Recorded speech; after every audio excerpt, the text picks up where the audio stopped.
আল্লাহ আল্লাহ আল্লাহ আল্লাহ সুবহানাল্লাহ। চোখের পানি ছেড়ে দিয়ে কান্না করে আর আল্লাহ রাসূলুল্লাহ ইয়া হাবিবাল্লাহ, আমি আপনার হাত ধরে কালেমা পড়েছি, মুসলমান হয়েছি, আমি আপনার দরবারে যাওয়া আশা করি, এই জন্য আমার বাপ চাচা আমাকে দেখতে পারে না, এইটা পছন্দ করে না। আজকে আমাকে বলতেছে আব্দুল্লাহ তুমি কেন নবীর দরবারে যাওয়া আশা করো, এটা তোমার হবে না, এটা করতে পারবা না, নাই নবীর দরবার ছাড়বা আর না হয় তোমাকে বাড়ি ছেড়ে দিতে হবে, তোমাকে বাড়ি ছাড়তে হবে আর নাই নবীর দরবার ছাড়তে হবে, যে কোনো একটা করতে হবে। এখন আব্দুল্লাহ বলতেছে অসুবিধা নাই, আমি বাড়ি ছেড়ে দেব।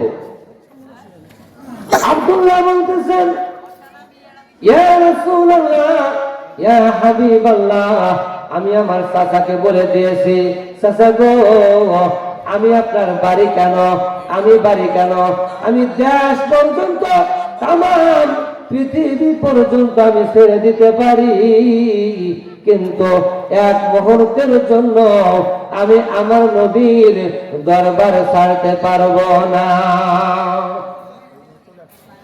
আমি এক মুহূর্তের জন্য নবীর দরবার ছাড়তে পারবো না, বাড়ি ছেড়ে দিতে পারি।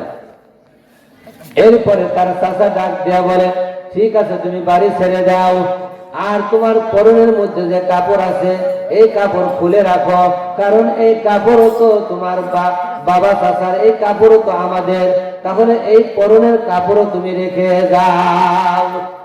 বলতেছে কাপড় পর্যন্ত তুমি রেখে দিতে হবে।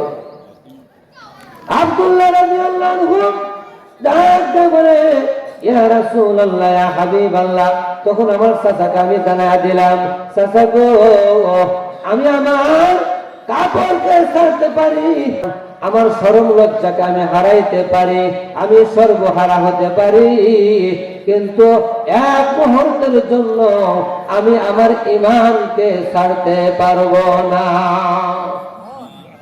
আমি এক মুহূর্তের জন্য আমি এই ঈমান ছাড়তে পারবো না। ঘর ছাড়তে পারি, বাড়ি ছাড়তে পারি, আমি কাপড় ছাড়তে পারি, সব ছাড়তে পারি, কিন্তু আমি নবীর দরবার আর ঈমানকে আমি ছাড়তে পারবো না।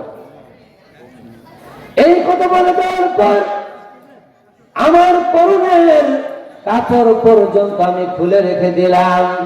এখন আমি আমার মায়ের কাছে গেলাম, মাকে গিয়ে বললাম মা আমাকে ছোট্ট একটা কাপড় দাও, আমি লজ্জাস্থান থেকে আমি নবীর দরবারে যাব, আমি যদি নবীর দরবারে যাই তাহলে আমি নবীর চেহারা যখন দেখতে পারবো তখন আমার মনের মধ্যে কোনো দুঃখ কষ্ট থাকবে না, সব দুঃখ দূর হয়ে যাবে। বলেন সুবহানাল্লাহ।